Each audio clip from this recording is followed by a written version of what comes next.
The death of a sequel we never even knew existed could be a disaster for video games. Rumors are swirling that Ubisoft has already pulled the plug on a follow-up to Star Wars Outlaws, and if that's true, it sends a terrifying message to the entire industry. This isn't just about one game or one franchise, this is about the future of big-budget creativity and the potential start of a new, brutally risk-averse era in gaming that will affect every single one of us. Let's rewind for a second, because to understand why this matters, we have to remember the hype.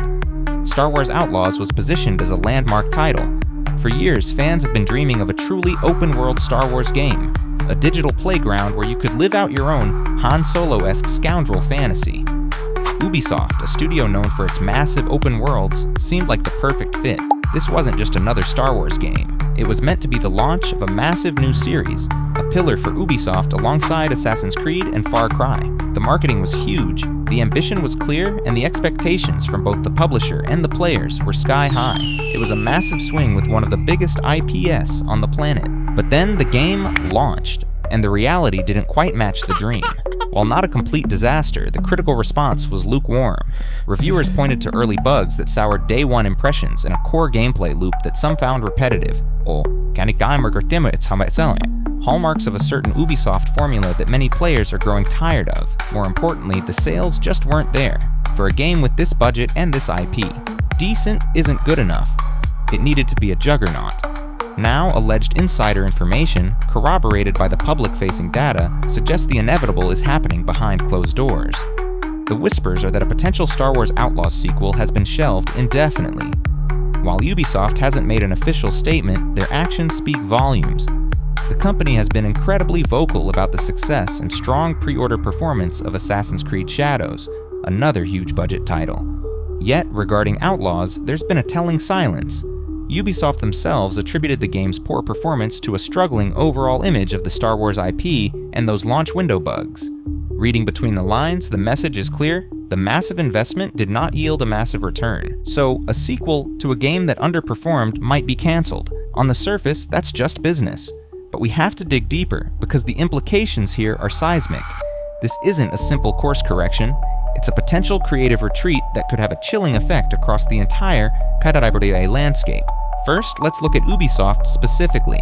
For years, this is a company that has been criticized for being creatively stagnant, for leaning too heavily on its established formulas. Star Wars Outlaws was supposed to be a sign of change. It was them taking a colossal risk on a third-party IP, stepping outside their comfort zone of Templars and tropical dictators. But it stumbled. And what lesson does a multi-billion-dollar corporation learn from a stumble? Don't walk on uneven ground. The perceived failure of Outlaws, when contrasted with the trumpeted success of Assassin's Creed Shadows, reinforces the most dangerous lesson in corporate game development. The safe bet is the only bet. Why spend years and hundreds of millions of dollars building a new world within someone else's IP when you can just release another entry in a series you own, with a built-in audience and a proven formula?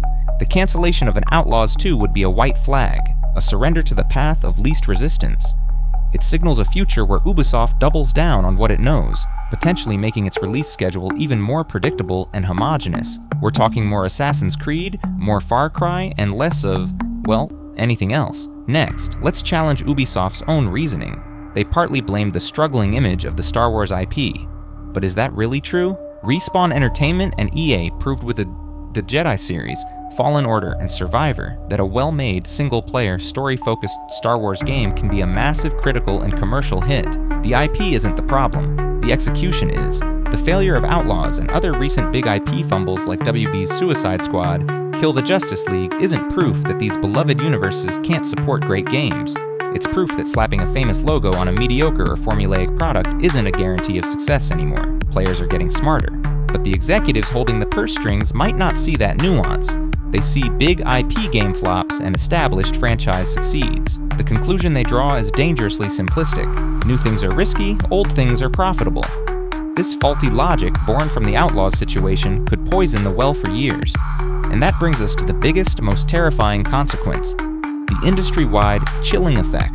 Other major publishers, EA, Take-Two, Sony, everyone, are watching Ubisoft. When a competitor takes a massive swing with one of the most bankable IPs in history and misses, it doesn't happen in a vacuum. Every CFO at every other publisher sees that. They see the hundreds of millions of dollars in development and marketing that didn't generate the desired return. What happens the next time a development team pitches an ambitious, expensive new game based on, say, The Lord of the Rings, or Dune, or any other massive franchise? The executives in the room will immediately think of Star Wars Outlaws.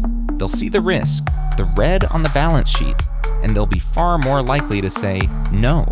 They'll ask, can't you just make another sequel to our established hit instead? This is how we enter a creative feedback loop of doom. Big risks become toxic. Publishers become more insular, focusing only on the franchises they own and control completely. The variety of AAA games shrinks.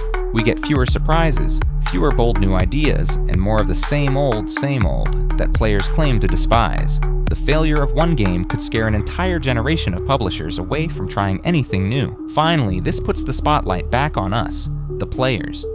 For years, the most vocal parts of the community have been begging for innovation and an end to the endless parade of sequels. We complain about the annualization of franchises. Yet, when a publisher takes that risk, when they launch a massive new thing like Outlaws and it turns out to be a 7 out of 10 experience instead of a 10 out of 10 masterpiece, we collectively shrug and don't show up with our wallets. The hard truth is that sales figures are the only language these mega corporations truly understand. Our online complaints are just noise. Our purchasing data is a command. When we let a flawed but ambitious new title fail, while simultaneously making the next Call of Duty or Assassin's Creed a top seller, we are actively, if unintentionally, telling the industry to stop taking risks. We are creating the very future we claim we don't want. The middle ground between risky new games and guaranteed profitable choices is a tightrope, and the failure of Star Wars Outlaws might just be the gust of wind that convinces publishers it's not worth trying to walk it anymore. So that's the fallout from this rumor. It's more than just one canceled game. It's a sign of a potentially colder, more calculated future for the games we love, and it leads to a really tough question I want to ask all of you. Be honest, is the industry's over-reliance on sequels a problem created by risk-averse publishers, or does our own collective buying behavior, rewarding the safe bets and punishing the ambitious but flawed attempts, play a bigger role than we admit? Let me know your real thoughts down in the comments. It's a complex discussion, and I want to hear what you think. If this analysis gave you something to think about, consider subscribing for more deep dives into the games and the industry behind them. Thanks for watching.